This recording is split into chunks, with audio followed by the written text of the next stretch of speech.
Hello everyone, welcome to my YouTube channel keep learning with Divya. आज का मेरा ये वीडियो बहुत ज़्यादा इंपॉर्टेंट है। मैं इस वीडियो में आपको बताऊंगी कि हमने केस हिस्ट्री कैसे लेनी है, ठीक है, अपने पार्टिसिपेंट से या जहाँ पे आप इंटर्नशिप कर रहे हो वहाँ से किस तरह से हम पूछेंगे। तो आज मैंने एक केस सैम्पल जो है केस किसी का लिया है। तो आप क्या कीजिए, जो मैंने आपको फॉर्मेट दिया उसका प्रिंट आप अपने साथ रखिए जिस टाइम आप इस वीडियो को देख रहे हो, और साथ में हो सके तो एक हाइपोथेटिकल केस आप इस तरह से बना सकते हो, और ताकि आपको अच्छे से समझ आ जाएगा। एक और मैं आप लोगों से रिक्वेस्ट करना चाहती हूँ कि बहुत सारे स्टूडेंट एक परचेज्ड फाइल जो है अपने स्टडी सेंटर या रीजनल सेंटर में सबमिट कर रहे हैं। ऐसा मत कीजिए, अपनी इंटर्नशिप अच्छे से करो। अगर आप खरीदी हुई इंटर्नशिप फाइल दे देंगे तो आपको क्या समझ आएगा। लेकिन मैं आप लोगों को यही कहूँगी कि जब डिग्री कर रहे हैं तो हम किसी को भी एनालाइज करने के लिए हमें टेस्ट खुद आने चाहिए, खुद उसकी स्कोरिंग करनी आनी चाहिए। तो मेरी आप लोगों से यही रिक्वेस्ट है कि आप परचेज मत करो, भले ही आप एग्जामिनेशन के बाद इंटर्नशिप करो लेकिन प्रॉपर तरीके से करो, ठीक है। बाकी हेल्प के लिए तो बहुत सारे चैनल्स हैं, मैं भी वीडियोस डालूंगी, बुक्स है, बहुत कुछ है, आप उसको पढ़ोगे तो सब कुछ समझ आ जाएगा। चलो अब टाइम वेस्ट ना करते हुए मैं स्टार्ट करती हूँ। तो अब जो मेरा ये फॉर्मेट है 10 फॉर्मेट के आप प्रिंट्स निकाल दीजिए। तो फर्स्ट क्या है, नेम है, जो मेरा सब्जेक्ट है उनका नेम कुश है, एज 13 ईयर है, जेंडर मेल है, एजुकेशन। अच्छा, दूसरा ये है कि बहुत सारे पेरेंट्स या चाहते हैं कि हमारे बच्चों बच्चों के नेम जो है डिस्क्लोज ना किए जाए, तो आप ABC लिख सकते हो, कुछ भी हाइपोथेटिकली आप लिख सकते हो, ठीक है। तो अब ये मेरा एक केस है। तो इसको मैं दो पार्ट्स में आपको करूँगी, how to take case history part 1 and the part 2, क्योंकि एक पार्ट में ये नहीं हो पाएगा। ये हो गया। या डेट कब आपने करना है, रजिस्ट्रेशन नंबर अगर आप हॉस्पिटल से कर रहे हो, अदरवाइज़ कोई ज़रूरत नहीं है। रेफरेंस रेफर्ड बाय आप लिख सकते हो, किसने रेफ़र किया। देन लैंग्वेज, किस लैंग्वेज में कम्युनिकेट हो, हिंदी या इंग्लिश में। डन। अब है सेक्शन बी में हम क्या है, डेमोग्राफिक डाटा किससे लेना है, या पेरेंट्स से ले रहे हो तो पेरेंट्स के आगे टिक करना है, गार्डियन से ले रहे हो तो आप गार्डियन के आगे टिक करोगे। फादर्स नेम मैंने लिखा है, आप सब डेफिनेटली अलग अलग हो गए। फादर एजुकेशन लिखना ज़रूरी है, फादर ऑक्यूपेशन लिखना ज़रूरी है। Mother name, mother education and mother occupation बहुत ज़रूरी है। यहाँ ऑक्यूपेशन ज़रूरी इसीलिए है कि अगर दोनों ही वर्किंग है तो बच्चों को, इट मीन्स फर्स्ट पॉइंट तो यहीं से ही आ गया कि बच्चों को जो है पेरेंट्स का प्रॉपर टाइम नहीं मिल रहा है, स्पेशली मदर का प्रॉपर टाइम नहीं मिल रहा है। क्योंकि एक बच्चे की परवरिश जैसे एक माँ कर सकती है वैसे एक मेड नहीं कर सकती है। इस चीज़ का असर बच्चे के मेंटल हेल्थ पे हमेशा ही रहेगा। हो सकता है वो अभी ना आए लेकिन आगे आके चलता ही है कि आपको जो है पेरेंटल लव कितना मिला है। इसलिए हमें जो है ऑक्यूपेशन पूछना ज़रूरी है, ठीक है। मेरे वाली होम मेकर है जो पेरेंट है, तो एड्रेस लिखना, परमानेंट, और एक मंथली इनकम पूछना भी है। हमें केस स्टडी का मतलब है कि डीप स्टडी हमने लेनी है, ठीक है। अब देखो नेक्स्ट क्या है, नेक्स्ट यहाँ पे आता है प्रेजेंट कंप्लेंट। प्रेजेंट कंप्लेंट में आप क्या करोगे, पेरेंट्स होंगे, गार्डियन होंगे, जो आपके पास पेशेंट को लेके आया है, ठीक है ना, काउंसलिंग कराने के लिए या थेरेपी लेने के लिए जो भी आते हैं, आप उनसे पूछेंगे, मतलब जो भी वो बताएंगे आपको उसको एज इट इज़ नरेट करना है, ठीक है, उस हिस्ट्री को, ठीक है। तो हर चीज़ जैसा वो कहेंगे आपको एज इट इज़ उसको नरेट करोगे। तो इसमें वो चीज़ आपको लिखनी है। अब जैसे मेरे मेरे पास आए थे, तो a lot of problem was reported by the parents ने बहुत सारे मुझे प्रॉब्लम्स बताई। As per their reporting the child can not understand the things going around him, मतलब कि उसको समझ ही नहीं आता बच्चे को कि चारों तरफ क्या चल रहा है ना। Then during the bath time he makes unusual sound and did not like to take a bath. Then he don't follow even a simple instruction, वो सिंपल इंस्ट्रक्शन भी फॉलो नहीं करता था, तो इसका मतलब कुछ ना कुछ दिक्कत है। He has a habit of the over eating also, can't adjust with the other peer group के साथ वो एडजस्ट कर ही नहीं पाता सिवाय वो अपने फैमिली के। ये सब मुझे उनके पेरेंट्स ने बताया। He shout on the other, और he even can't understand the basic routine, उसको बेसिक रूटीन नहीं पता कि मुझे उठ के ब्रश करना है या क्या करना है, वो नहीं समझ पा रहा है इस चीज़ को, ठीक है। तो parents are requested to parents are worried for their children behaviour. इस तरह के बिहेवियर को ऑफकोर्स पेरेंट्स बहुत परेशान थे, और वो क्या कर रहे थे, they want to plan the another child, कि एक और बच्चा हो जाता तो हो सकता है वो बेटर हो। तो ये यहाँ पे मैंने लिखने अपना प्रेजेंट कंप्लेंट जो आपको बताई गई है। उसके बाद होता है प्रीवियस इंटरवेंशन। प्रीवियस इंटरवेंशन होता है कि पुरानी हिस्ट्री में उसके क्या चल रहा है, ठीक है ना। Nature of the intervention, duration and the consequences to be listed in the chronological disorder. मतलब अब है ड्रग्स, क्या कोई ड्रग्स लेता था, ली है, टेकन है तो टेकन पे कर, नहीं ली तो कोई बात नहीं, ली है, डिसकंटिन्यू की है, तो टेकन और डिसकंटिन्यू पे करो, ली है कॉन्टिन्यू है तो इन दोनों पे करो, ठीक है। इस तरह से आपको भरना है। उसके बाद है प्रोफेशनल ली है। यस, मेरे वाले ने मेडिकल लिया है, गवर्नमेंट हॉस्पिटल से ली थी, but did not gate satisfactory result, ये आगे मैंने लिख दिया। फेथ हीलर होता है, जैसे आजकल बहुत सारे लोग जिन बच्चों को इस तरह का देखते हैं ना, उनको लगता है कि कुछ हमारे बच्चे का कोई बुरी नज़र लगी है या कुछ ऐसा हुआ है, तो वो लोग फेथ हीलर के पास जाते हैं। कोई पीर पापा हो गए, पंडित, मतलब बहुत सारे आप लोग जानते ही हो। कई सारे मतलब रिलीजन में अलग अलग जो चीज़ें होती है, फेथ हीलर्स के पास लोग जो है चले जाते हैं। तो वो चीज़ पूछना बहुत ज़्यादा ज़रूरी है। क्यों? क्योंकि कुछ फेथ हीलर्स का जो है बहुत ही ट्रीटमेंट सही नहीं होता है, खासकर एग्रेसिव बिहेवियर वाले जो बच्चे होते हैं उनके साथ उनका ट्रीटमेंट ठीक नहीं होता है, उससे उनको और भी ज़्यादा जो है मेंटल टॉर्चर होता है। तो ये चीज़ जानना ज़रूरी है। तो जिनका मैंने केस लिया है डेफिनेटली वो भी उनके पास गए थे, तो मैंने उसके बारे में यहाँ पे लिख लिया है। अब आपके केस में जैसा होगा आप यहाँ पर जो है लिखोगे, ठीक है। अब आता है नेक्स्ट हमारा। अब नेक्स्ट हमने क्या करना है, देखो केस हिस्ट्री अब बहुत डीपली स्टडी है, बहुत पेशेंस रखने की ज़रूरत है। तो सबसे पहले क्या होगा, चाइल्डहुड हिस्ट्री। चाइल्डहुड हिस्ट्री हमारे पास क्या कहाँ से आएगी, पेरेंट्स से आएगी, ठीक है। तो हम लेंगे यहाँ से प्री नेटल हिस्ट्री, ये पेरेंट्स से ही हमें मिलेगी, ठीक है। तो प्री नेटल स्टेज कौन सी होती है, मैं थोड़ा सा आपको यहाँ पे बता देती हूँ। हमारी प्री नेटल है before birth when baby is under mother womb में, ठीक है ना। तो ये कौन सा फेज़ हो गया हमारा, 0 से 9 मंथ का, ठीक है ना, जब बेबी कहाँ है, मदर वूम में है।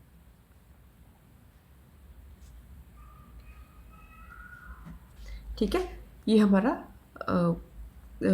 0 से 9 वाला फेज़ होता है। अब ये आपको मदर से ही पता चलेगा। अब इसमें क्या है, अब आपने क्या क्या पूछना है, ध्यान से समझना इसको, कि प्रेगनेंसी कैसी थी आपकी, नॉर्मल थी, कॉम्प्लिकेटेड थी, कैसे रही, मतलब बहुत सारी प्रॉब्लम्स थी या नॉर्मल थी, तो आपको जो भी बताएंगे आपने यहाँ पे लिखना है। वांटेड थी कि अनवांटेड थी, ठीक है। तो वांटेड का मतलब होता है कि आप प्लान कर रहे थे तो हुई, अनवांटेड होता है कि नहीं बाई चांस ही हमारे प्रेगनेंसी ठहर गई। तो इससे क्या पता चलता है, वांटेड है तो ऑफ कोर्स मदर बहुत हैप्पीली कि हम चाह रहे थे और बच्चा हो गया, खुश रहेगी, लेकिन अगर अनवांटेड रहेगी तो मदर जो है 9 मंथ के स्ट्रेस पर रहेगी, ठीक है।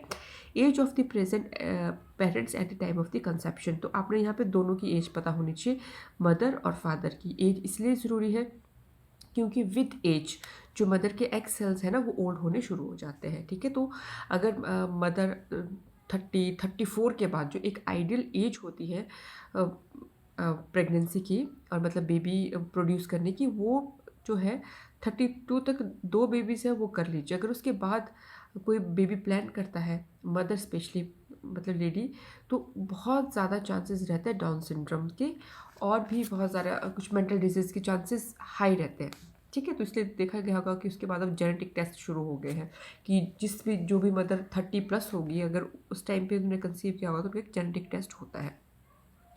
Then exposure to the x-ray, मेरा नो है क्योंकि एक्सरे बड़ा हार्मफुल होता है, तो बस अब आप ये समझना है आपने ना। अब है अटेम्प्टेड एबॉर्शन, कि कहीं अटैम्प्ट तो नहीं किया, कोई मेडिसिन तो नहीं खाई। अगर कुछ ऐसा भी होता है ड्यूरिंग प्रेगनेंसी, कोई अटैम्प्ट करता है तो अबॉर्ट नहीं हो पाता बच्चा, लेकिन उसमें जो है इफेक्ट्स आ जाते हैं, बर्थ भी हो जाता है और इफेक्ट्स भी आ जाते हैं। एक होता है थ्रेटेंड एबॉर्शन, आपने ये टर्म समझनी है। थ्रेटेंड एबॉर्शन क्या होता है, कई बार कुछ मदर में देखा गया है कि वो फर्स्ट मंथ से लेके पूरे 9 मंथ तक जो है उनको ब्लीडिंग होती है। तो वो एक इसका मतलब होता है कि कहीं ना कहीं बच्चे में कुछ प्रॉब्लम है, डिजीज़ है, तो ही ऐसा हो रहा है। वो भी एक क्या होता है, थ्रेटेंड एबॉर्शन होता है, जो मेरे केस में है। इसमें जो इनको आफ्टर 8 मंथ ये सब प्रोसेस शुरू हुआ था, ठीक है ना। देन कन्वर्शन क्या होता है कि फिट्स, कहीं कोई मदर को कोई दौरे तो नहीं पड़े उस टाइम पे, या फिट्स तो नहीं आते थे, ठीक है ना। देन फीटल मोमेंट, तो इसमें नॉर्मल थी। तो हमारे जो है फीटल मोमेंट क्या होनी चाहिए, हमारे जो नॉर्मल फीटल मोमेंट है वो 7 मंथ के बाद ही काउंट होती है, वो 10 to 12 होनी चाहिए, ठीक है ना। इन 2 आवर्स में 10 से 12 मोमेंट होनी ज़रूरी है। तो आप यहाँ लिखेंगे कि नॉर्मल थी, एक्सेसिव थी, या स्लगिश थी, कि बहुत ही कम होगी, ठीक है। अगर बहुत कम है तो इट मीन्स कि बच्चे को ऑक्सीजन की सप्लाई नहीं जा रही है, ठीक है। कोई ड्रग तो नहीं लिया, कोई ट्रॉमा में तो नहीं रहे, कई लोग बहुत ट्रॉमा में रहते हैं, उनके साथ कोई ना कोई इंसिडेंस हो जाता है ड्यूरिंग प्रेगनेंसी भी। तो ये चीज़ जानना बहुत ज़रूरी है। क्या मदर की स्वेलिंग थी, फीट्स में लिमिटेड होती है, लेकिन अगर एक्सेस थी तो वो आपको यहाँ पे नोट करना पड़ेगा, ठीक है ना। मैटरनल इलनेस कुछ थी क्या, डायबिटिक थे, हाइपरटेंशन हुआ या जॉन्डिस हुआ या कोई सेक्सुअली ट्रांसमिटेड डिजीज तो नहीं था। तो ये सब चीज़ें आपको जो है मदर से पूछनी है और यहाँ पे लेना है। और न्यूट्रिशनल डाइट, मदर ने खाना पीना कैसे खाया था, अच्छे से खाया था कि नहीं, वो आप यहाँ पे जो है प्रीनेटल में लिखेंगे। और कोई स्पेसिफाई वो करते हैं कोई और चीज़ उनकी जो पर्टिकुलर प्रेगनेंसी में हुई हो तो आप यहाँ पे मेंशन करोगे देन, ठीक है। उसके बाद आता है हमारे पास नेटल। नेटल फेज क्या होता है, रिलेटेड टू चाइल्ड बर्थ, ठीक है। इसको हम नेटल फेज कहते हैं, जिस टाइम मतलब एक डिलीवरी हो रही होती है, जो डिलीवरी के कुछ टाइम तक का जो फेज होता है वो होता है हमारा natal period. Type of delivery कैसे, ऑफ कोर्स आजकल तो हॉस्पिटल में होते, तो हॉस्पिटल डिलीवरी थी। फुल टर्म थी या प्री मैच्योर थी। फुल टर्म का मतलब होता है कि प्रॉपर पूरे 9 मंथ में हुई है फुल टर्म। हम प्रॉपर फुल टर्म उसको कहेंगे कि if baby delivered in the 8 months 10 days and before 9 month 20 days, ठीक है ना। मतलब पूरे 9 मंथ 20 डेज से पहले अगर बच्चा पैदा हो गया है तो वो कैसा हो गया, फुल टर्म, ठीक है ना। प्री मैच्योर में पता है कि 7 मंथ होता है ना। प्री मतलब 7 मंथ प्री मैच्योर का होता है कि अगर 8 मंथ्स 9 डेज में हुआ है देन वो क्या हो जाएगा, हमारा प्री मैच्योर हो जाएगा। लेकिन अगर 8 मंथ 10 डेज के बाद हो गया है तो देन फुल टर्म में काउंट हो जाएगा। और पोस्ट होता है, पोस्ट मैच्योर में भी होता है 9 मंथ्स 21 डेज, ठीक है। उसके बाद हमारा क्या होता था, लेबर कैसी थी, प्रोलॉन्ग थी या इंड्यूस्ड थी। मतलब प्रोलॉन्ग होता है कि 24 आवर्स से भी ज़्यादा टाइम लगा है या कुछ अलग ही नहीं, या आर्टिफिशियल। तो ये सब आपको मदर्स बताएंगे, ठीक है ना। देन नॉर्मल हुआ है या इंस्ट्रूमेंटल डिलीवरी हुई है। कई बार फोर्सेप्स वगैरह का यूज़ करते हैं कि उसका यूज़ तो नहीं हुआ हो बाहर। कई बार बेबी को पुश करने के लिए उसके हेड पे जो है वैक्यूम टाइप कुछ लगाते हैं, जिससे उसको आप पुश अगर हेड को निकालते हैं बाहर, वो भी एक बहुत डेंजरस होता है बच्चे की ब्रेन हेल्थ के लिए। अब सजीरियन हुआ है या पूछेंगे।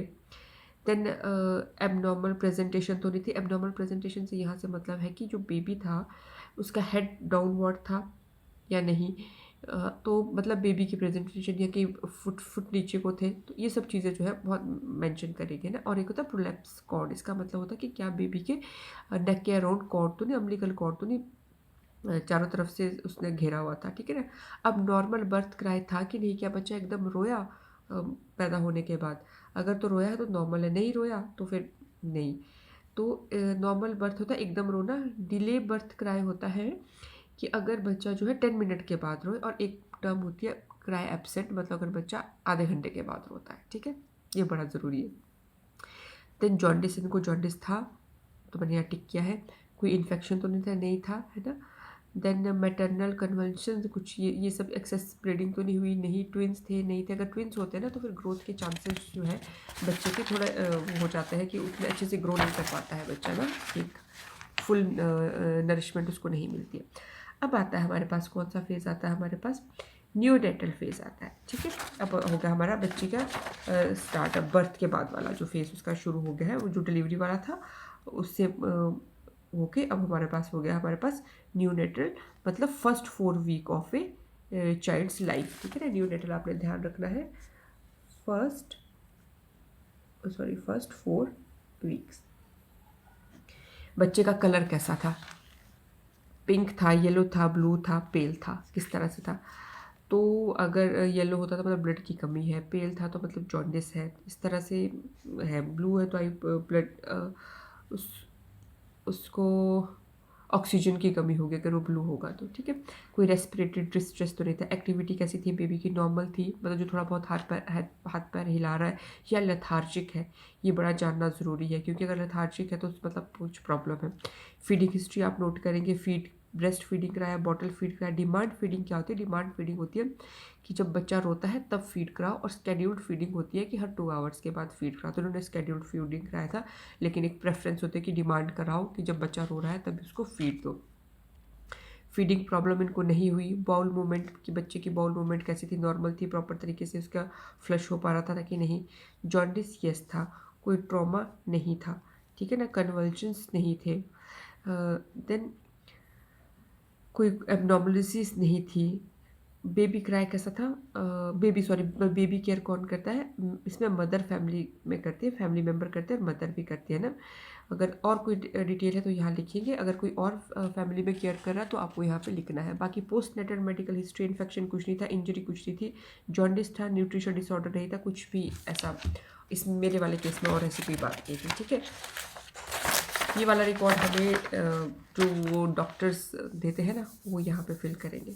ऑलमोस्ट उनके पास होता है कि डॉक्टर ने सब उसको वैक्सीनेशन हिस्ट्री जो है उसमें लिखी होती है, तो वो फिल करेंगे यहाँ पे जो डॉक्टर ने प्रोवाइड करवाई होगी। ठीक है ना। अब ये होता है डेवलपमेंटल माइलस्टोन। माइलस्टोन क्या होता है कि हमने एक माइलस्टोन फिक्स किया होता है कि बच्चा जो है 6 वीक्स तक स्माइल कर ही लेगा।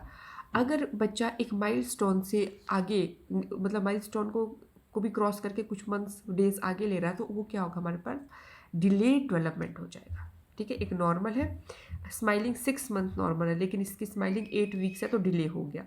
हेड कंट्रोल 4 मंथ है, इसकी है 6 मंथ तो डिले हो गया। रोलिंग 5 to 7 इसका 8 मंथ है। तो मेरे जितने भी पैरामीटर है ना, इसका हर चीज़ में जो है डिले है। ठीक है ना। स्पीच में देखो, स्मॉल फ्रेजेस 2 ईयर्स में बोलने चाहिए, इसने 3 साल में बोले हैं। फ्लुएंट स्पीच 3 ईयर में होनी चाहिए, इसने 4 ईयर में बोली है। तो ये कैसा है, डिले डेवलपमेंट हो रखी है इसमें सब चीज़ों में। ठीक है, तो ये आप यहाँ से कर लोगे। उसके बाद क्या है, बाउल कंट्रोल इसने 4.5 साल में सीखा है। ब्लडर कंट्रोल 4 साल में सीखा है। तो हर चीज़ जो है डिले हो रही है। अब है emotional and the behaviour problem. Yes, इसके साथ इमोशनल प्रॉब्लम है। ये एकदम से रोने लग जाता है जब नहाने की बारी आती है और इसको अगर किसी चीज़ के लिए रोका जाए तो। ठीक है ना। उसके पास स्कूल हिस्ट्री है, इसने वैसे अटेंड किया था फिर डिसकंटिन्यूड किया था। नेचर ऑफ स्कूल कैसा था, नॉर्मल था, फिर स्पेशल में भी है। इंटीग्रेटेड होता है कि एक ऐसा स्कूल जो नॉर्मल स्कूल हो बट स्पेशल बच्चों के लिए भी एक अलग से रूम हो। ठीक है, फिर आपने एड्रेस देना है स्कूल का, अगर दे सकोगे तो। एज ऑफ ज्वाइनिंग क्या थी, मेरे वाले की 4 ईयर थी। क्लास क्या था, प्ले ग्रुप में ही गया था। अटेंडेंस इसकी इरेगुलर रही है। रीज़न ऑफ इरेगुलरिटी, अब इसका रीज़न यही था कि ये अग्रेसिव था, है ना। इसका मन नहीं लगता था, इसको समझ नहीं आता था कुछ थे। तो इसमें क्या है, डज नॉट, कोई नहीं जाना चाहता था। Frequency is reason for the change of the school. School आपने क्यों चेंज की, इसने 2 स्कूल चेंज किए थे। मैंने लिखा change 2 time school as parents was not satisfied. ठीक है, अब उसके बाद आते हैं स्कॉलस्टिक परफॉर्मेंस क्या था। ऑफकोर्स पूरी थी इसकी, है ना। पीयर ग्रुप एडजस्टमेंट, कुछ to not adjust early with the peer group. Then teacher ने जो इस परफॉर्मेंस की पुअर लिखी है। और क्लासरूम बिहेवियर अनफेवरेबल था। Anyone information, he did not understand the teacher instruction, some time show very aggressive behaviour. Teacher को भी अपना बिहेवियर जो काफ़ी एग्रेसिव दिखाता था। ठीक है, अब इसकी प्ले हिस्ट्री पेरेंट्स से लेनी है। प्ले इसने जो पेरेंट्स ने बताया, ये इंजॉय करता है play, most of the time play करता है, एनिमल्स को भी पसंद करता है और अकेले खेलना पसंद करता है। ठीक है ना। और उसको ग्रुप एक्टिविटी के साथ उसको प्रॉब्लम है। Behaviour at play and the group situation, अगर ग्रुप में खेलता है तो इसका बिहेवियर कैसा हो जाता है, एग्रेसिव हो जाता है। ठीक है, उसके बाद है play game govern by rules. नहीं, इसको कोई रूल्स नहीं चाहिए, इसको अपने ही रूल बनाने होते हैं। लेजर टाइम एक्टिविटीज़ की कुछ वैसे है नहीं, पेरेंट्स बहुत ज़्यादा हाईली एजुकेटेड नहीं है कि अपने बच्चे को कुछ इस तरह से एंगेज करें। Special performance for the play activity, वो भी उन्होंने कुछ अरेंज नहीं किया है। ठीक है, इसमें सेक्सुअल हिस्ट्री ये वुमेन के लिए होगी, तो यहाँ पे इस केस में नहीं। अगर कोई गर्ल है, बेबी है, तो क्या है कि भाई किस तरह से उसके मेंस्ट्रुअल साइकिल्स अपने हाइजीन का ख्याल रख पाती है कि नहीं रख पाती है। ठीक है ना, ये सब चीज़ें जो है फीमेल हिस्ट्री में आ जाएगा। ठीक है, फैमिली हिस्ट्री, आप पेडिग्री चार्ट, इसका मैंने स्पेशली एक वीडियो बनाया है, आप वहाँ से देखिए एक पेडिग्री कैसे ड्रॉ होगा, क्योंकि जब हम केस हिस्ट्री लिखेंगे उसमें पेडिग्री ड्रॉ होगा, यहाँ पे मैंने नहीं किया है। ठीक है, इसमें सिर्फ मैंने यही बताने को आपको किया कि कैसे लेना, पर आप पूछेंगे उनसे कि आपकी फैमिली में कौन है, मदर से अलग, फादर से अलग, किसी को कोई दिक्कत तो नहीं, वो आपको पूछना पड़ेगा। ठीक है, फिर टाइप ऑफ फैमिली कैसे, इनकी जॉइंट है, अब आप बताना कि न्यूक्लियर हो गया, एक्सटेंडेड है, ब्रोकन है, जैसे भी है। नंबर इसमें 8 मेंबर्स रहता है। रिलेशनशिप इसका ग्रैंड पेरेंट के साथ ज़्यादा है। ठीक है ना, एक अटैचमेंट टू द केस इसके ग्रैंड पेरेंट से ही ज़्यादा है। एक है कॉन्सेंग्युइनिटी, ये क्या होता है कि कहीं ब्लड रिलेशनशिप में शादी तो नहीं, जैसे कहीं कज़न मैरिज करते हैं, कहीं वो तो नहीं हो रखी है, तो ये आप ज़रूर पूछेंगे। अगर हो रखा है तो डिजीज़ के चांसेस और भी ज़्यादा रहते हैं। तो अगर हुई है तो फर्स्ट कज़न में, 11 कज़न में, अदर या कोई और अनरिलेटेड में ना। So family history of the mental illness अगर किसी को है तो आप यहाँ पे मेंशन करेंगे। ठीक है, तो मैंने यहाँ पे एपिलेप्सी लिखा है कि उनके फैमिली में किसी को होता था। देन होम एनवायरनमेंट कैसा, पेरेंटल इन्वॉल्वमेंट, हाँ बहुत ज़्यादा थी, है ना। एजुकेशन एक्टिविटी यहाँ पे बहुत कम है। ठीक है, उसके बाद है play and the leisure activity, less involvements of parents, उनको नहीं पता कि उनको क्या खेल खिलवाना है या क्या करना है। Physical environment okay. Then independent share accommodation, independent accommodation है, नंबर ऑफ रूम अराउंड 7 है, खुला खुला घर है, ऐसी कोई दिक्कत नहीं है। Then the percentage of time spend by the family member with case, तो ग्रैंड पेरेंट्स स्पेंड टाइम करते हैं इनके साथ बहुत ज़्यादा, ठीक है ना। नेबरहुड का आना नॉर्मल है फैमिली में। Visit of family most of the time visit करती है नेबर्स के, ठीक है। Family visit outside limited with the neighbour, तो ये हमने देखना है। तो ये गांव के लोग हैं, ये एक दूसरे से ज़्यादा मिलते हैं, इनके घर में बहुत लोग आते हैं, तो मैंने ये लिखा। लेकिन जैसे शहरों में होता है ना, जैसे हम लोग दिल्ली में रहते हैं तो एक एक अपने घरों में बंद है, ठीक है। तो आपको उस हिसाब से देना है कि आप जिस एरिया में रहते हो या उनकी फैमिली का आना जाना कैसा है, ठीक है। अब नेक्स्ट है कि ये इस मेरे वाले में ये कोई दिक्कत नहीं है कि ग्रैंड मदर बहुत ओल्ड है और माँ जॉब करती है, नहीं मेरे केस में ऐसा कुछ नहीं है, मदर अपने बच्चों को खुद देखती है, तो मेरे इसमें नो इशू है। लेकिन अगर आपके इसमें कुछ ऐसा इशू है तो आप यहाँ पे लिखें ना। Then participation in the social region activity है, मेरे वाले केस में सोशल एक्टिविटी इनकी है, पार्टिसिपेशन नॉर्मल से भी ज़्यादा है। तो ये सब चीज़ें आप लोगों को इस तरह से फिल करनी है, शायद आपको समझ आ गया होगा। अब यहाँ तक होगा कि केस हिस्ट्री कैसे लेनी है, आपने पूछ लिया। उसके बाद जो ये कॉलम्स भरे जाएंगे ना, ये किससे भरे जाएंगे, हम जो हमारा बच्चा आएगा या जो भी पेशेंट होगा, जब उसके ऊपर हम टेस्ट करेंगे, ये उसके बाद भरा जाएगा। और इसका वीडियो मैं आपको क्या के बाद ही बनाऊंगी, ये सब चीज़ें उसमें भरी जाएगी। तो अभी आप फर्स्ट स्टेप आपका क्या है, आपको केस हिस्ट्री कैसे लेनी है। सेकेंड स्टेप कौन सा टेस्ट आपने उसमें लगाया। देन थर्ड स्टेप होगा कि हमने उनका इंटरव्यू करना होगा। इंटरव्यू के वो क्वेश्चन कितने बनाने हैं, कैसे बनाने हैं, वो मैं आपको बता दूंगी। और फिर क्या हमने केस हिस्ट्री फिर लिखनी शुरू कर देंगे, ठीक है।